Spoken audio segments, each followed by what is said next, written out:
Welcome back, everyone, to another explainer. Today, we are tackling something that, let's be honest, almost all of us face at some point, but very few actually know how to truly conquer. I'm talking about presentation anxiety. But we're not just looking at how to barely survive a speech. We're talking about mastering the art of projecting absolute certainty to your audience. Okay, let's dive right into this. Okay, so picture this scenario for a second. You're heading out on a boat trip with your family. You step on board, bags in hand, you're ready for a great vacation, and the captain comes out to greet you. But instead of a warm, reassuring welcome, they are stuttering, shaking, and apologizing profusely. They mumble something like, I'll be your captain. Sorry, let's just try to have a good trip. Let me ask you, would you stay on board? Probably not. You'd want off that boat immediately. This visceral reaction perfectly illustrates just how crucial a speaker's initial presentation is to audience comfort. Because when you speak, you really are the captain of that journey.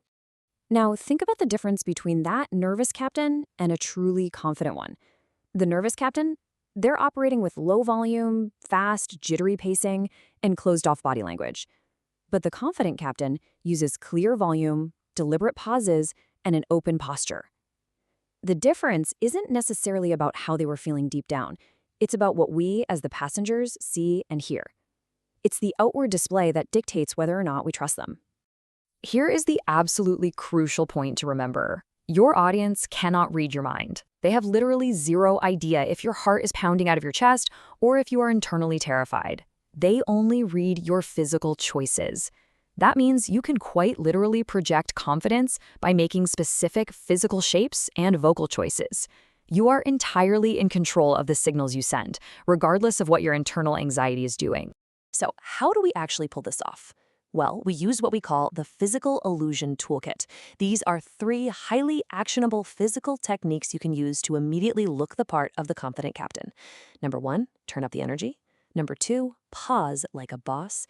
And number 3, adopt the superhero stance. Let's break down that first one, turning up the energy. When people hear energy, they usually think they need to be at this exhausting, over-the-top level 11 on a scale of 1 to 10. You really don't. You don't have to shout or be unnaturally theatrical. If you're naturally at a 3 when you get nervous, just aim for a solid 5.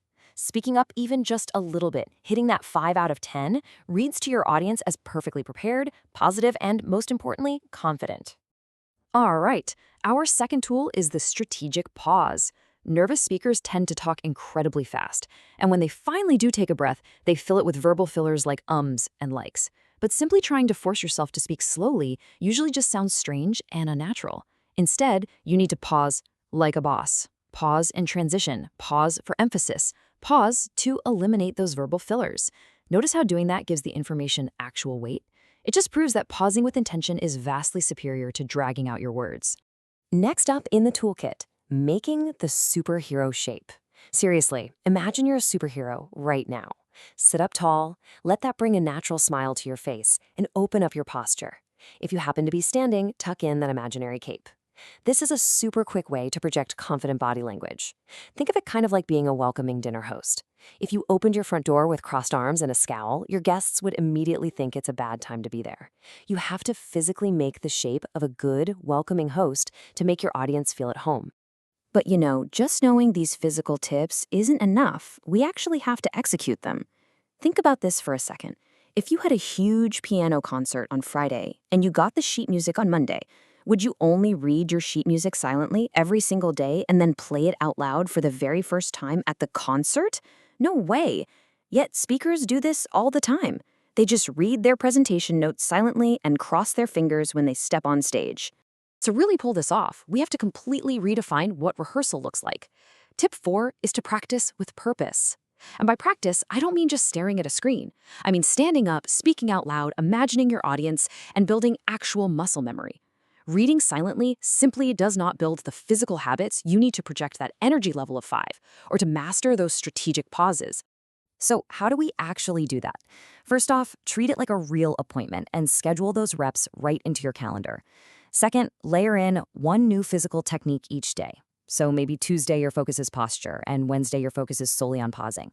And third, if you're really short on time, just run your opening and closing 3 times from anywhere. Do it while you're in the shower, walking the dog, making dinner. Just get those out loud repetitions in however you can. Okay, so we've got the outward physical illusion down, but now we need to shift to the psychological core. What actually happens when you step up to speak and you are absolutely terrified? You might be shaking, sweating, and flooded with these unhelpful voices asking, "What if you mess up? You better be perfect. Everyone's judging you." We so often give ourselves this impossible instruction to be flawless, and it honestly just fuels the panic. You have to stop and ask, what are you telling yourself in that exact moment? And this brings us to the real game changer of this explainer, the technique that makes all the others work. Tip number 5, the silent sentence. This is all about taking back control of what you choose to tell yourself. Because instead of trying to push the anxiety away, which, let's face it, never works, you can override those unhelpful internal broadcasts with a deeply purposeful, pre-written inner monologue. To find your own silent sentence, you kind of have to go back to your deeper purpose. Why are you even speaking in the first place? For the expert behind this framework, after years of battling massive anxiety, she realized her goal wasn't to be perfect at all. Her core goal was simply this: I want to help my audience to the best of my ability. When she said that silently to herself, it acted as an immediate override switch. By focusing on service to others instead of her own ego or fear of failing, everything aligned to a much higher, calming purpose.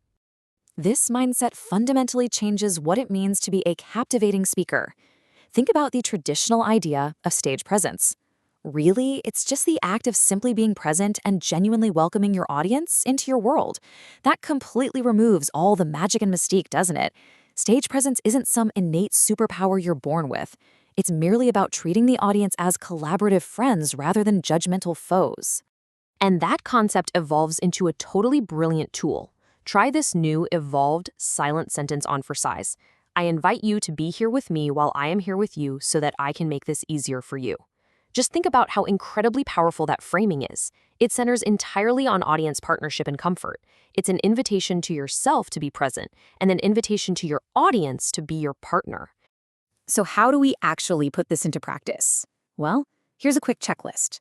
First, notice the bad broadcast. When you feel that fear bubbling up, consciously catch those unhelpful instructions you're giving yourself. Second, replace it with a better sentence, your silent sentence about helping the audience or sharing a cool solution. And third, physically write it down, right in your script next to your spoken words. It is the silent, yet absolutely essential part of your presentation. But actually, just writing it down isn't quite enough. You've got to practice it. You have to practice that silent sentence just as rigorously as the words you're speaking out loud. Here is the best way to integrate it.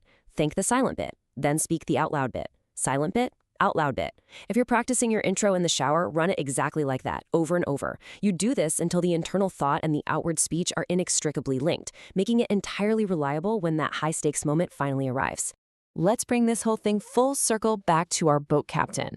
When you step out of your comfort zone to project confidence, even when you are terrified on the inside, you're not doing it to feed your own ego. Projecting confidence is an actual act of service to make your audience feel safe. When a confident captain greets you warmly, you feel a massive sense of relief, right? You can just sit back and comfortably enjoy the ride. And that is literally the ultimate gift you can give your listeners. It might feel a little weird or uncomfortable at first, but reaching outside your comfort zone allows them to feel entirely secure. So, I want to leave you with this final thought. How will you use your silent sentence to make your audience feel safe on your next voyage? Thanks for joining me for this explainer. Now get out there, step into that superhero stance, and enjoy the trip.